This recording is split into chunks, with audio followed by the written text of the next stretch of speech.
Good morning to everyone. आज हम देखेंगे बार्कहाउसेन क्राइटेरिया।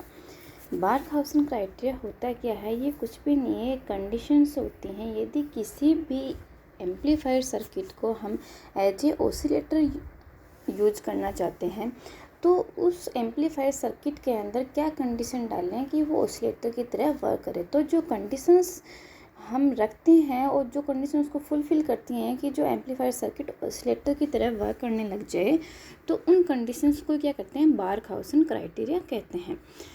अब ऑसिलेटर क्या होता है? ऑसिलेटर एक ऐसी डिवाइस है जो कि आउटपुट प्रोवाइड करती है बिना किसी इनपुट सिग्नल के। लेकिन इसके अंदर क्या होता है, जो एम्पलीफायर सर्किट होता है उसके अंदर हम डीसी पावर सप्लाई प्रोवाइड करवाते हैं। मतलब कि जो एम्पलीफायर सर्किट होता है वो क्या करता है, कोई भी एक इनपुट देते हैं और उसका आउटपुट आता है। लेकिन जो आउटपुट आता है वो क्या होता है? एम्पलीफाई हुआ आउटपुट आता है। इसका मतलब है कि उसका एम्पलीट्यूड क्या होता है? बढ़ा हुआ आता है। लेकिन जो एज ए ऑसिलेटर हम यूज में लेते हैं तो उस ऑसिलेटर एम्पलीफायर सर्किट के अंदर या फिर ऑसिलेटर हम बोल रहे हैं, उस ऑसिलेटर के अंदर हम कोई भी इनपुट सिग्नल अप्लाई नहीं करते हैं, वो आउटपुट प्रोवाइड करवाता है हमें। लेकिन इसके अंदर जो डीसी पावर सप्लाई होती है वो उस एम्पलीफायर ऑसिलेटर के अंदर हम देते हैं। एक तो हम जो ऑसिलेटर होता है उसके अंदर हम डीसी पावर सप्लाई प्रोवाइड करवाते हैं। दूसरा होता है कि इसके अंदर हम पॉजिटिव फीडबैक प्रोवाइड करवाते हैं। जो फीडबैक होते हैं वो हमारे दो टाइप के होते हैं, पॉजिटिव फीडबैक होता है और नेगेटिव फीडबैक होता है। नेगेटिव फीडबैक हम एम्पलीफायर के अंदर यूज में लेते हैं और पॉजिटिव जो फीडबैक होता है वो ऑसिलेटर के अंदर यूज में लेते हैं। तो जो ऑसिलेटर जो सर्किट होता है उसके अंदर एक तो हम डीसी पावर सप्लाई प्रोवाइड करवाएंगे और दूसरा होता है कि उसके अंदर पॉजिटिव फीडबैक अप्लाई करेंगे। इस तरीके से पॉजिटिव फीडबैक से और जो डीसी पावर सप्लाई होती है उससे क्या होते हैं, हमारी आउटपुट मिलता है, हमें एसी सिग्नल होता है। और जो सर्किट होता है वो क्या करता है, डीसी जो पावर सप्लाई होती है उस चीज़ को किस में कन्वर्ट करता है? एसी में करता है।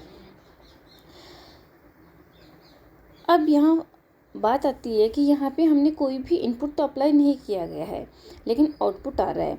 तो आउटपुट किससे आ रहा है? यहाँ पे जो नॉइज होती है, जो सर्किट होता है ऑसिलेटर सर्किट, उसका जो नॉइज होती है उससे कोई एम्पलीफाई करके हमारा क्या होता है? आउटपुट जो नॉइज होती है उसको एम्पलीफाई करते हैं। दूसरा जो डीसी पावर सप्लाई होती है उससे मिलकर पॉजिटिव फीडबैक से मिलकर हमारा आउटपुट मिलता है हमें।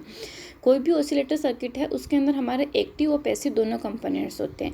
जो एक्टिव कंपोनेंट्स होते हैं वो तो जैसे हमारा कोई भी एम्पलीफायर सर्किट होगा, और जो पैसिव कंपोनेंट होते हैं वो कौन से होते हैं? इंडक्टर हो गए, कैपेसिटर हो गए, रजिस्टर हो गए, ये हमारे क्या होते हैं? पैसिव कंपोनेंट हो गए। अब जो ये रजिस्टर, इंडक्टर, कैपेसिटर हैं इसके अंदर क्या होते हैं? हमारे फ्री इलेक्ट्रॉन्स होते हैं रूम टेम्परेचर के अंदर। ये जो फ्री इलेक्ट्रॉन्स होते हैं ये क्या करते हैं? रूम टेम्परेचर के ऊपर क्या होते हैं? मूव करते हैं और इससे क्या होता है? एक दूसरे से इसमें कोलिजन होता है जिससे कि हमारे क्या होते हैं? नॉइज जनरेट होती है।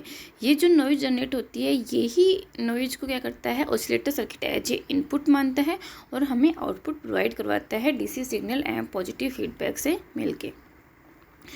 जो हमारा कोई भी एक एम्पलीफायर सर्किट है उसके अंदर हम यदि पॉजिटिव फीडबैक अप्लाई कर रहे हैं तो जब जो हमारा गेन होता है वो क्या होता है? AVF। मतलब जब हमने फीडबैक अप्लाई कर दिया है तब जो गेन होगा वो कितना गेन है एम्पलीफायर सर्किट का? वो होता है AV/1 - AV बीटा। AV क्या होता है? जो हमारा गेन है एम्पलीफायर का विदाउट फीडबैक वो है। बीटा क्या है? फीडबैक फैक्टर है, जो हमने फीडबैक सर्किट यूज में लिया गया है उसका फैक्टर है। यदि AV बीटा का मान यदि 1 है तो जो हमारा AVF फीडबैक जब यूज में ले लिया है तब जो गेन होगा वो हमारा क्या हो जाएगा? इन्फानाइट हो जाएगा। लेकिन किसी भी प्रैक्टिकली किसी भी एम्पलीफायर का गेन हमारा इन्फानाइट पॉसिबल नहीं है। इस तरीके से जो बार्कहाउसेन कंडीशंस हैं वो हमारी कंडीशन कौन सी होती है ये अब हम देखते हैं। तो जो कंडीशंस हैं वो कौन सी हैं? AV बीटा का मान क्या होना चाहिए? हमारा मोड ऑफ AV बीटा मतलब पॉजिटिव हमने मानना उसको, ग्रेटर देन इक्वल टू 1 होना चाहिए। और जो फेज शिफ्ट होना चाहिए, जैसे हमने इनपुट दिया है और जो आउटपुट है उसके अंदर जो हमारा फेज शिफ्ट है वो 360 डिग्री होना चाहिए, 0 डिग्री होना चाहिए, 360 या 2 पाई जो भी हम बोलें, इतना हमारा क्या होना चाहिए? फीडबैक जो हमारा फेज शिफ्ट है वो होना चाहिए, क्योंकि हम यहाँ पे क्या यूज में ले रहे हैं, पॉजिटिव फीडबैक यूज में ले रहे हैं। पॉजिटिव फीडबैक है, इसका मतलब है कि जैसा हमारा इनपुट है उसी फेज में क्या होना चाहिए, आउटपुट होना चाहिए। तो उसी फेज में आउटपुट नहीं है तो हमारा क्या होगा, पॉजिटिव फीडबैक नहीं मिलेगा और हमारा क्या होगा, जो सर्किट होगा वो एज ए ऑसिलेटर काम नहीं करेगा। इस तरीके से यहाँ पे हमारी दो कंडीशंस हैं बार काउशन क्राइटेरिया की। ए बीटा का mod of A beta is greater than equal to 1 होना चाहिए। दूसरा होता है कि जो फेज शिफ्ट होता है लूप के अराउंड वो हमारा 360 डिग्री होना चाहिए या फिर 2 पाई होना चाहिए। इस तरीके से किसी भी एम्पलीफायर सर्किट को हम एज ए ऑसिलेटर यूज में लेते हैं तो हमारी ये दो कंडीशंस होती हैं, ये फुलफिल होनी चाहिए। दूसरी बात यहाँ पे आती है, एक तो ऑसिलेटर को यूज में लेना, एम्पलीफायर सर्किट को ऑसिलेटर की तरह यूज करते हैं तो ये दो कंडीशंस होनी चाहिए। दूसरी बात होती है कि ऑसिलेटर के अंदर कोई भी हमारा इनपुट नहीं होता है। Thank you.